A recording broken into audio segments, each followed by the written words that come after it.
Welcome to part 2 of this double program. To start us off, we're going to be fighting some soccer players. So how about I get into the reason why I'm doing this video right now to begin with, that being that I still have a few things I want to talk about today. Last time, or I guess I should say 2 episodes ago, since we're now on episode 63, I was talking about the gene sect suspect testing, and no, wait a minute, I didn't, because I didn't know it was going to be a suspect tested when I made the video, even though it was announced a few hours beforehand. But, yeah, gene sect is being suspect tested, which really should be no surprise considering how dominant it is. And sometimes in suspect tests like this, you're going to have huge controversy like we sometimes do whenever evasion is involved.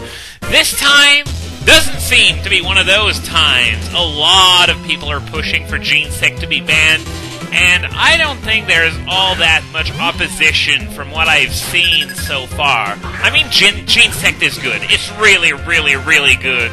It's so good, in fact, that I've heard that some people actually put some special defense EVs on Pokémon that probably shouldn't have any, just so that gene sect wouldn't get its download boost on a special attack instead of attack. And come on! How can 2 air slashes miss in 3 turns?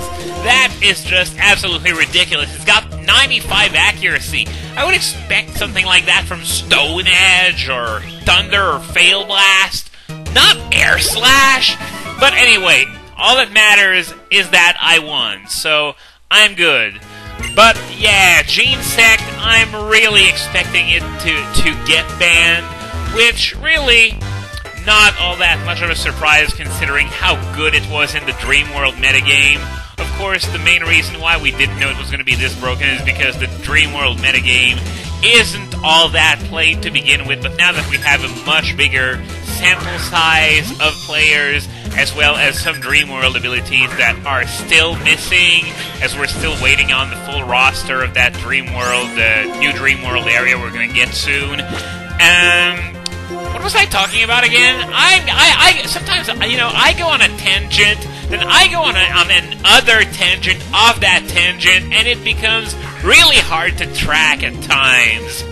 What I can tell you, though, is that keeping Virizion in there against 2 flyers was an absolutely bad decision, which is why I decided to throw the Jellicent in there instead. I was about to say they're both going to air slash it, but one of them decided to use Aqua Ring instead.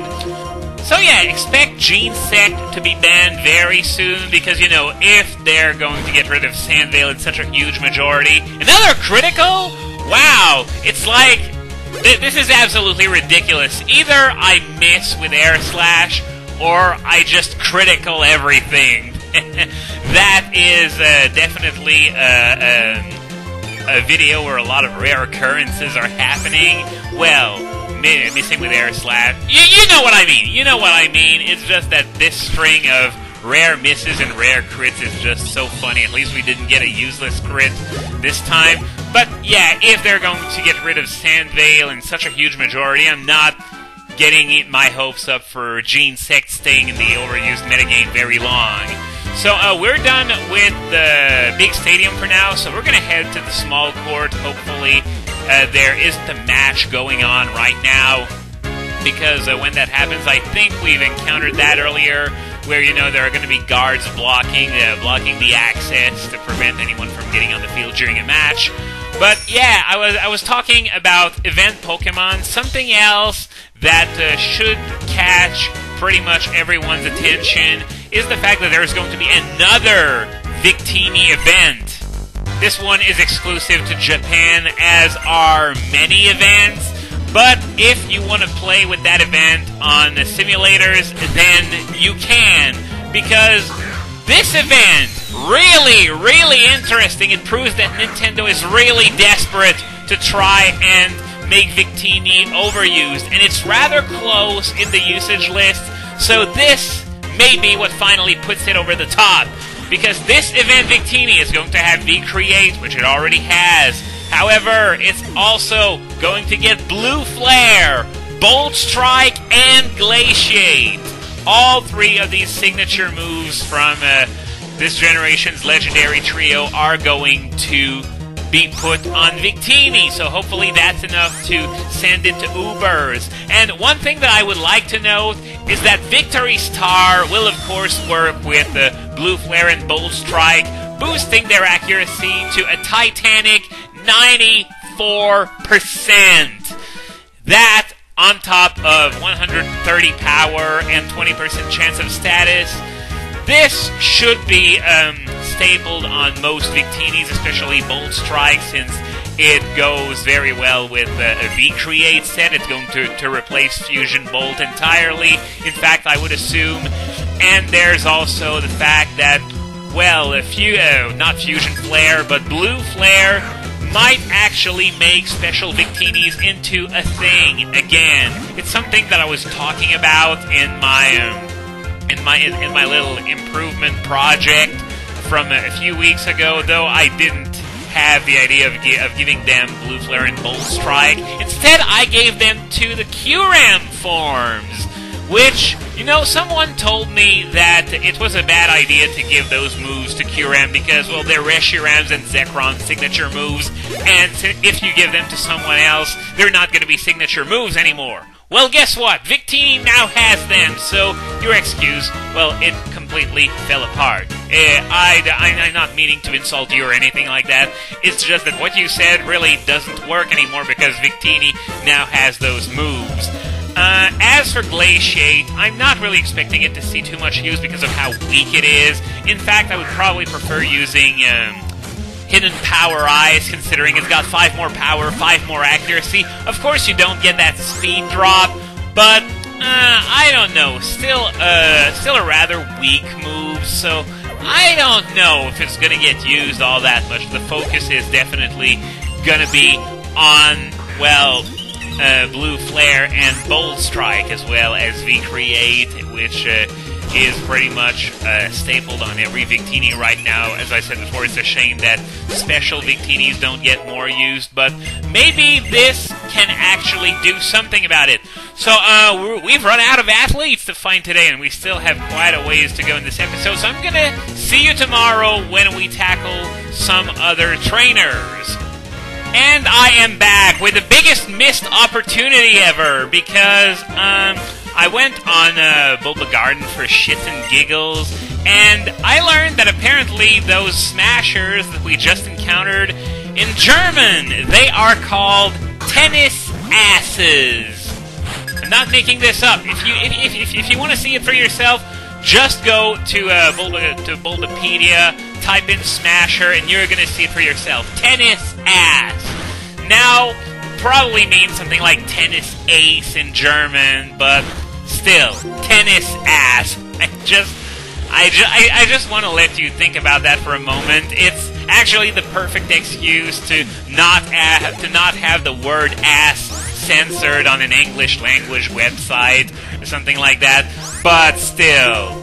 But that makes me wonder, are Germans like, what the hell when we giggle at the word ass? Like, for them, that's a common occurrence, since it definitely means something in their language, though I'm not 100% sure which. But anyway, back to a more serious subject. Yesterday, when I made the first part of this video, I was talking about the event Victini. Well, there's also another event that's going to be going on in Japan, and it's an event that involves Kyogre and Groudon. Now, these Kyogres and Groudons, well, which one you get, I guess I should mention, depends on the version. So if you have White 2, you're going to get Kyogre, and if you get Black 2, you're going to get Groudon. So once again, Black 2 getting the short end of the stick when it comes to exclusives. But yeah, these Kyogres and Groudons have nothing special to my knowledge.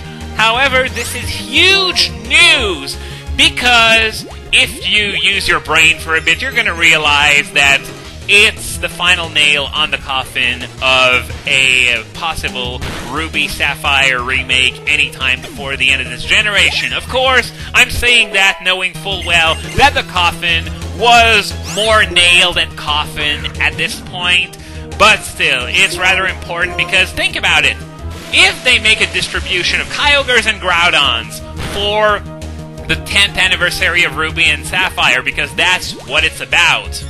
But if they distribute these, which I am going to repeat that because it's important, have nothing special, then why would they make a game starring them in the very short term?